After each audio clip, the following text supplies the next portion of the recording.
Hello everybody and welcome to the Junkchuck X Christmas update video thing, yeah, woo! So first off, getting right off the bat, there are two new in-app purchases. There's the Santa hat and the Skyrocket hat. The Santa hat will occasionally drop Christmas gifts for you, and the Skyrocket hat will drop filled fireworks for you, so that's pretty cool. And then in options, there's just two new options. There's extended tooltips. There's extended tooltips, and that will just extend like descriptions and stuff for you. And then in graphics, there is advanced shaders, which has to do with their new weather system, which I will talk about later. So jumping right in new snow biomes, you'll be able to find presents, snowman, and new holiday themed plants. The presents will drop a multitude of items, like useless items, decorations, foods, etc.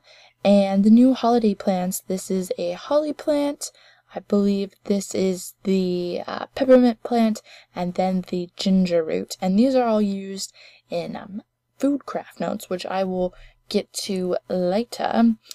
As I talked about earlier with the advanced shading, there's a new weather system. So every once in a while it will start snowing or raining, and the weather cycle usually will last for about 5 minutes. And I personally do experience some drop frames, so most of the time I will just click out of the game and then come back in and the weather will be over. It'll just be normal. So I suggest that probably if you're on a lower device. I'm on an iPhone 4 and I'm still getting frame rate drops. So if you're on a lower device, it's a little tip.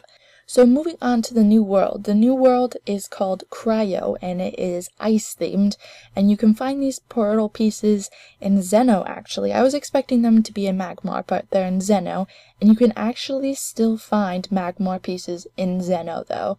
When I was getting the Cryo pieces, I actually found a Magmar and a Cryo portal piece chests right next to each other. So we'll just head on in here. I'm not going to show off too much of this, but you can see it is ice themed, and there's a ton of new underground biomes. There's new mobs that drop different materials, so it's definitely a cool add-on to the worlds. But moving back on to craftables, like I mentioned before, there's tons of new food. There's also trinkets and fireworks, which fireworks actually confused me at first. You can come in here and let's see, where is it? Where did they go? Right here. So this is kind of the firework case, and then once you make the case, you have to add dyes to them before you can release it. And this actually confused me. So you have to touch and hold, and then you can add in your colors. And you can add up to 4 colors. You can see there. And you have to add at least 1 dye before you can let it go. And then you shoot it off, and boom! Fireworks! Woo! And then moving on, there's new armor and weapons, which mostly use this new ore, which is galvanium? Galvanium. Yep, that thing. It ends with a num.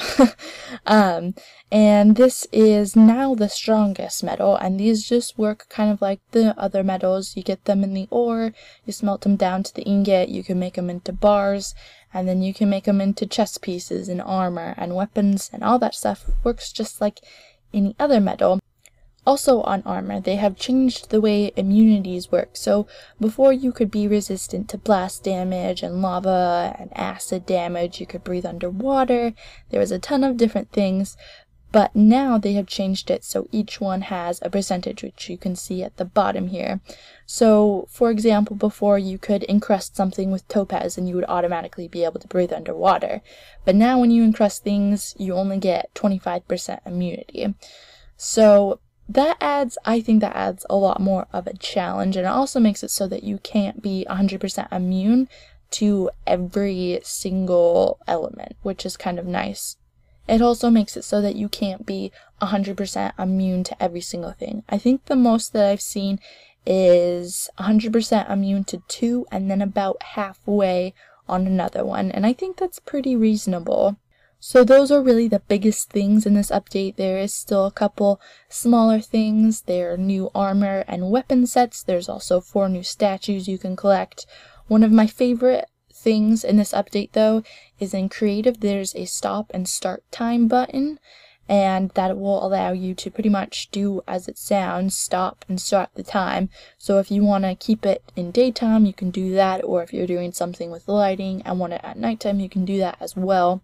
You can also favorite worlds now, which if we go back to the menu, you can see I have favorited my LP world, and the way you do that is you just tap and hold on the world you want it to, and it will favorite that world and make it so there's literally, you can't delete it. There's no delete button anywhere.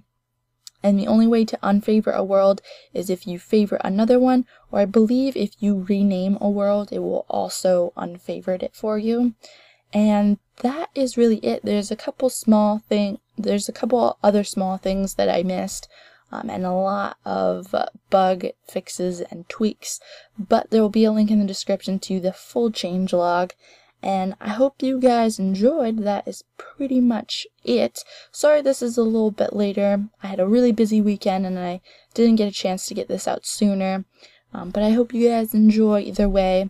Please like and subscribe and all that stuff. And thank you. Goodbye.